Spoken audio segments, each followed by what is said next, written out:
네, 제가 직장을 그만두고 신학대학원을 준비할 때, 그때 이제 다른 목사님들의 설교를 가장 많이 들었던 시기입니다. 항상 뭐 걸어 다닐 때나 어디 갈 때나 이어폰으로 이제 목사님들 설교 들으면서 살았던 시기인데, 그 중에 이제 제가 많이 들었던 분 중에 한 분이 이제 이재철 목사님이십니다. 이재철 목사님이 설교 중에 언젠가 이런 이야기를 했습니다. 한 청년이 그 목사님한테 물어봤다고 합니다. 아니, 하나님이 살아계시다면, 그리고 그 하나님이 선하시다면, 어떻게 악한 사람이 이렇게 승승장구를 할 수가 있습니까? 너무 불공평한 거 아닙니까? 이렇게 질문했다고 합니다. 신종론에 관한 질문이죠. 나는 절대 하나님을 믿을 수 없다고 하는 분들이 하는 첫 번째 질문 중에 하나입니다. 그리고 우리가 사는 이 시대에 더더욱 하게 되는 질문이기도 하죠. 이 질문에 이재철 목사님은 대답했습니다. 그렇다. 지금 우리가 사는 세상이 끝이라면 너의 말이 맞다. 그러나 우리가 사는 이 세상이 전부가 아니라 죽음 너머의 삶이 있다면 그 이야기는 틀리다. 즉, 죽음 너머의 삶이 있기 때문에 우리는 하나님을 불공평하다고 단언할 수 없다라고 그 목사님이 대답했던 것이죠. 오늘 말씀은 어쩌면 이러한 질문에 대한 대답이 될 수 있는 예수님의 비유입니다.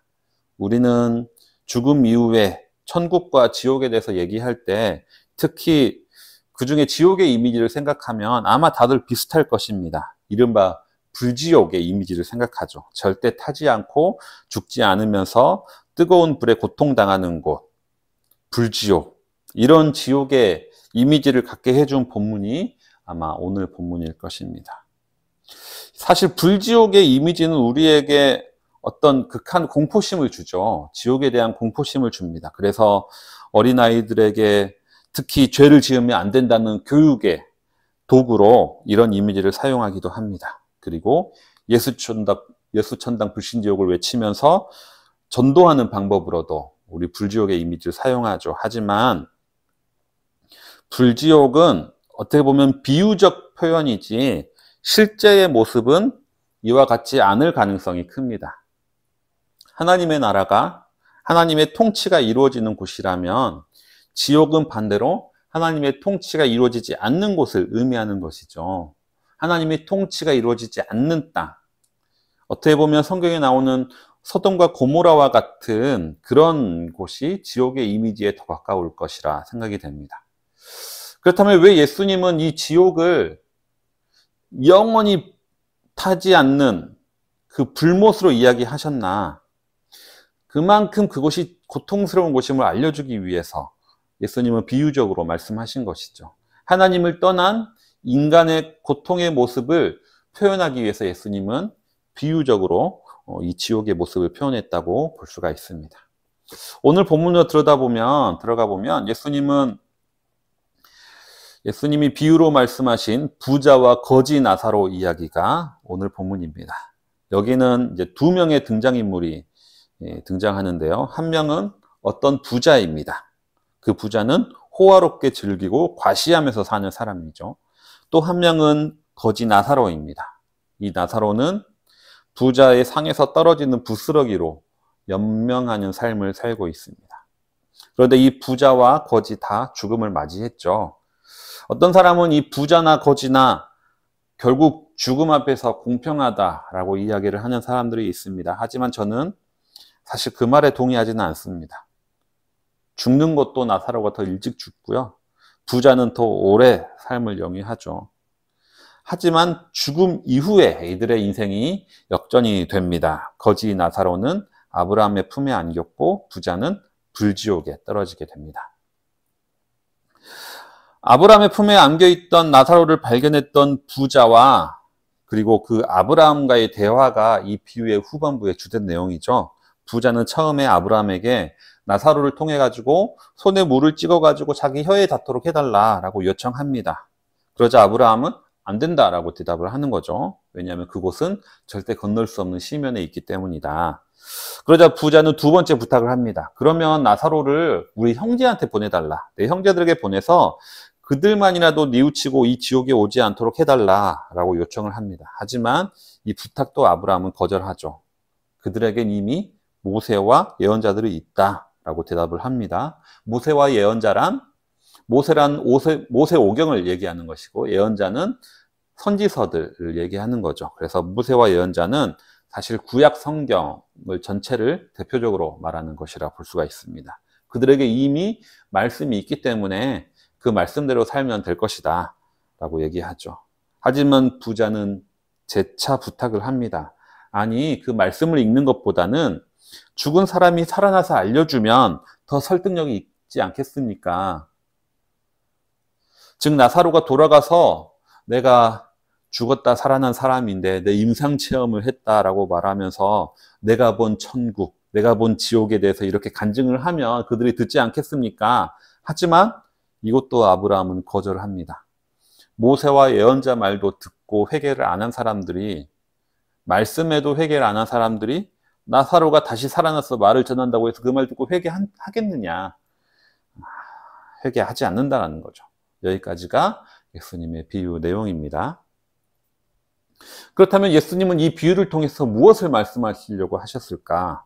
예수님이 이 비유를 통해서 하시고자 하는 그 의도가 무엇인가? 이것을 알려면 이 비유의 대상이 누구인지를 먼저 알아야 됩니다. 예수님은 누구에게 이 비유를 말씀하셨는지 14절, 15절을 보면 알 수가 있거든요. 오늘 본문은 아니지만 그 이전에 있는 누가복음 16장 14절, 15절을 제가 읽어보겠습니다. 돈을 좋아하는 바리새파 사람들이 이 모든 말씀을 듣고 나서 예수를 비웃었다. 그래서 예수께서 그들에게 말씀하셨다. 너희는 사람들 앞에서 스스로 의롭다고 하는 자들이다. 그러나 하나님께서는 너희의 마음을 아신다. 사람들이 높이 평가하는 그러한 것은 하나님이 보시기에 혐오스러운 것이다. 이렇게 예수님이 대답하십니다. 무슨 말씀이냐면 예수님은 하나님과 돈을 겸하여 섬길 수 없다. 하나님과 재물을 겸하여 섬길 수 없다라고 말씀하시니까 바리새인들이 그 말씀을 듣고 비웃었습니다. 왜 비웃었냐면 자기들은 돈을 좋아하거든요. 그런데 그 비웃음의 의미가 뭐냐는 겁니다. 이들의 비웃음은 자신의 우월함을 보이려고 하는 행동입니다. 만약에 예수님의 말씀이 틀렸다면 그렇지 않다고 율법의 근거를 대면서 반박하면 될 것입니다. 하지만 이들은 반박할 수는 없으면서 그럼에도 불구하고 자신의 우월함을 드러내고 싶었습니다. 그래서 상대를 비웃는 것이죠. 상대를 얕잡아 보면 내가 그만큼 우월한 사람으로, 내가 그만큼 우월한 것처럼 보일 것이라고 행동을 하는 겁니다. 예수님은 그 비웃음의 의미를 간파하신 거죠. 그래서 말씀하십니다. 너가 사람들에게 높은 평가 받고 싶어서 그러는 거 안다. 그런데 그것은 하나님이 혐오하시는 행동이다 라고 얘기를 하는 겁니다. 이것을 말씀하시면서 이 비유를 얘기하시는 겁니다.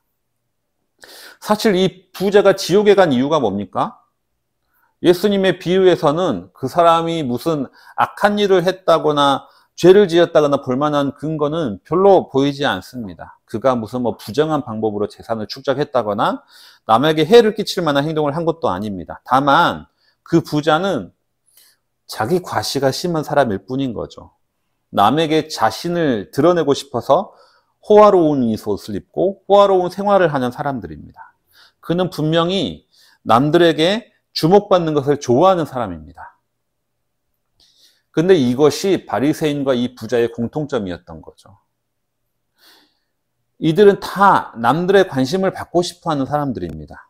다만 관심을 받는 방법이 틀릴 뿐인 거죠. 부자는 자신의 부를 과시함으로써 남의 관심을 끌어모았습니다. 하지만 바리새인은 자신의 경건생활과 신앙을 통해서 관심을 모으는 사람이었던 거죠. 부자는 내 재산에 있어서 자신의 우월함을 드러내려고 했습니다. 하지만 바리새인들은 율법 지식에 있어서 우월함을 드러내고 싶어 했던 것이죠.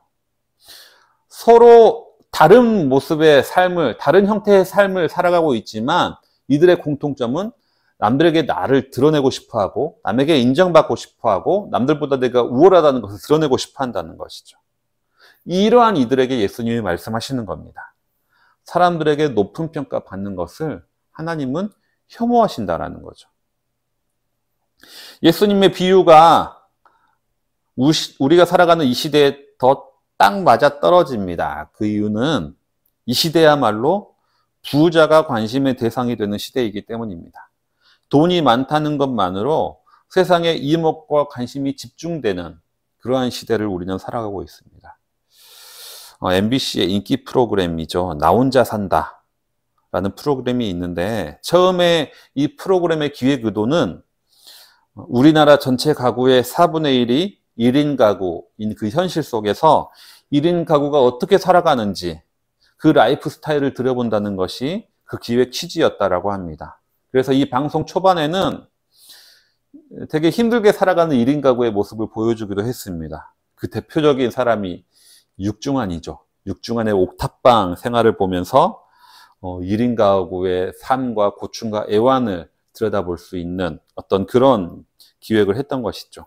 하지만 현재 나 혼자 산다는 이런 모습을 기대하기는 힘듭니다. 지금은 1인 가구의 현실보다는 어떤 부자의 일상을 보여주는 프로그램인 것이죠.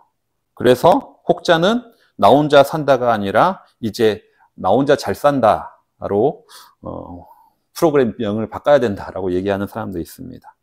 왜 이렇게 프로그램의 컨셉이 바뀌었을까요? 왜 이제 화려한 싱글 라이프를 보여주는 모습으로 이 프로그램이 바뀌었을까요? 부자의 모습을 보는 것을 사람들이 더 좋아하기 때문입니다. 부자의 라이프 스타일을 보여주는 것이 시청률이 더 올라가기 때문에 그런 것이죠. 사람들은 부자 보는 걸 좋아합니다. 그러나 실제로 1인 가구는 더 가난하게 살아가고 있는 것이 우리의 삶의 현실이라고 합니다. 작년 통계청 발표에 의하면 1인 가구는 이제 4분의 1에서 30%로 증가를 했는데요. 이들의 연소득은 전체 가구의 절반에도 한참 모자른다고 합니다. 특히 1인 가구의 기초생활수급 보장률은 작년에 처음으로 15%를 돌파했다고 합니다. 소득은 물론이고 주거환경, 그리고 위급시 대처 능력 등에서 1인 가구는 훨씬 더 취약하다는 것이죠. 고전 경제학자의 아버지인 애덤 스미스는 이렇게 이야기했습니다. 부자가 자신의 부를 즐거워하는 것은 부를 통해서 자연스럽게 세상에 관심을 끌어모은다고 생각하기 때문이다. 반면에 가난한 사람은 가난을 부끄러워한다. 가난 때문에 사람들의 시야에서 사라졌다고 느끼기 때문이다. 가난한 사람은 들락거려도 아무도 주의하지 않는다. 반면에 지위와 이름이 있는 사람은 온 세상이 주목한다. 그의 행동, 말 한마디도 사람들은 그냥 지나치지 않는다. 이게 애덤 스미스의 말입니다.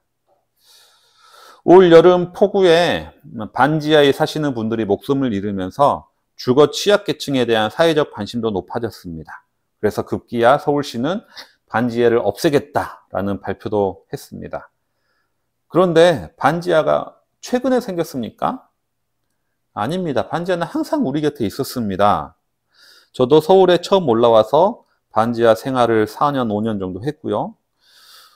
그런데 그동안 아무도 이 열악한 주거 환경에 관심을 갖지 않았습니다. 왜냐? 부자들의 삶이 아니거든요.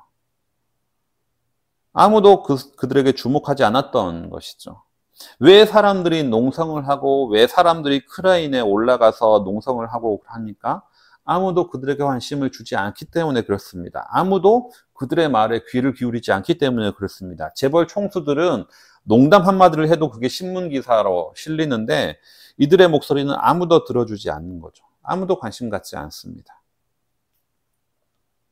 부자는 화려한 옷을 입고 호화롭게 살면서 관심을 누렸습니다. 그런데 거지 나사로는 아무도 관심이 없었습니다. 개들만이 그들의 헌대를 핥았고 개들만이 나사로에게 관심을 가졌던 것이죠. 그러니 이미 죽은 나사로가 살아서 다시 돌아간다고 한들 누가 관심이나 갖겠습니까? 누가 나사로의 말을 듣고 회개를 하겠습니까? 문제는 이렇게 내가 다른 이들에게 관심을 받는 사람일수록 그 사람은 별로 남에게 관심을 갖지 않는다라는 겁니다. 실제로 심리학 실험을 해보면 부자일수록 다른 사람에게 별다른 관심이 없다고 합니다.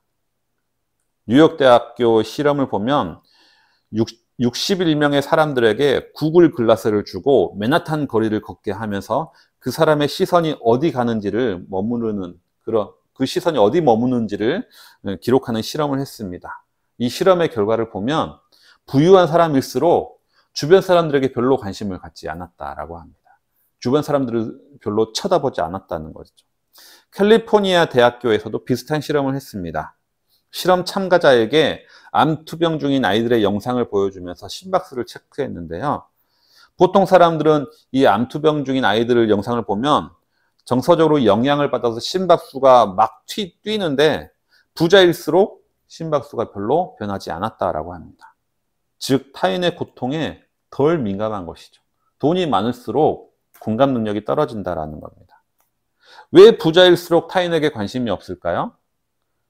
왜 부자일수록 타인의 고통에 공감하지 못할까요?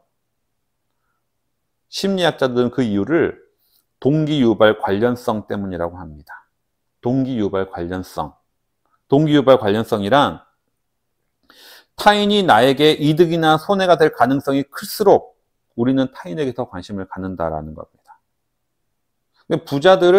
사람들이 부자들에게 관심을 갖는 이유는 그 부자들을 통해서 내가 뭔가 이득을 얻을 수 있지 않을까라고 생각을 하기 때문이다라는 것이죠. 그런데 부자는 남들에게 관심을 가져봤자 나한테 득될 것이 별로 없거든요. 그러니까 부자일수록 남들에게 별로 관심이 없다라는 겁니다. 뭐 본인보다 더 부자들한테는 관심이 있겠죠. 부자는 다른 사람들의 관심을 누리지만 남들에게는 별로 관심을 두지 않습니다. 자신의 집 앞에 살고 있는데도 자신의 부스러기를 먹고 있는 나사로에게 그들은 별로 관심이 없었습니다. 거들떠보지도 않았습니다. 다른 이들도 이 부자들에만 관심을 주었지 나사로는 그들의 시선 밖에 있었던 것이죠. 하지만 인간의 시선과 정반대의 시선을 하나님은 보여줍니다. 하나님은 정반대의 관심을 가지고 있었던 겁니다. 오늘 비유를 보면 부자는 그냥 부자로만 표현됩니다.